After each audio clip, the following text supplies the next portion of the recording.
বন্ধুরা, movie starting আমাদের কিছু অ্যাস্ট্রোনটদেরকে দেখানো হয় যারা একটা মিশনের জন্য মহাকাশে গিয়েছিল।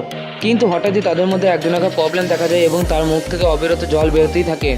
তখন তার বাকি বন্ধুরা এটা দেখে প্রথমে কিছু বুঝতে পারছিল না, তাই তারা তাড়াতাড়ি করে ডক্টরকে ফোন করে।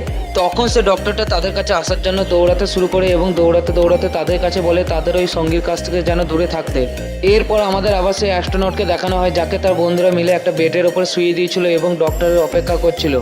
কিন্তু তখনও পর্যন্ত তার মুখ দিয়ে জল বেরিয়ে যাচ্ছিল। আর ডক্টর আসতেই প্রথমে তার বাকি সব বন্ধুদের বাইরে বার করে দেয় এবং নিজে একা সেই ছেলেটার চিকিৎসা করতে শুরু করে। কিন্তু তখনই সেই ছেলেটার অবস্থা আরো বেশি করে খারাপ হতে শুরু করে এবং তার মুখ থেকে আরো বেশি করে জল পড়তে শুরু করে। তখন ডক্টর এটা দেখে তাড়াতাড়ি করে সেই ছেলেটার গলায় একটা ইঞ্জেকশন লাগিয়ে দেয়। কিন্তু অদ্ভুতভাবে তখন সেই ছেলেটার গলায় লাগানো ইঞ্জেকশনটা দিয়ে প্রচুর পরিমাণে জল বেরোতে শুরু করে। আর সেই ছেলেটা দেখতে দেখতে তার বন্ধুদের দিকে তাকিয়ে নিজের শেষটুকু প্রাণ ত্যাগ করে। এরপর আমাদের সেই মৃত ছেলেটার দিক থেকে দেখানো হয় যে সে আস্তে আস্তে করে জলের মধ্যে ডুবে যাচ্ছে। কিন্তু সেই ছেলেটা চোখের সামনে ঘটে যাওয়া সমস্ত ঘটনা সে দেখতে পাচ্ছিল, তাও সে কিছু বলতে পারছিল না এবং এইভাবেই সেই ছেলেটা আস্তে আস্তে করে জলের মধ্যে ডুবে মারা যায়।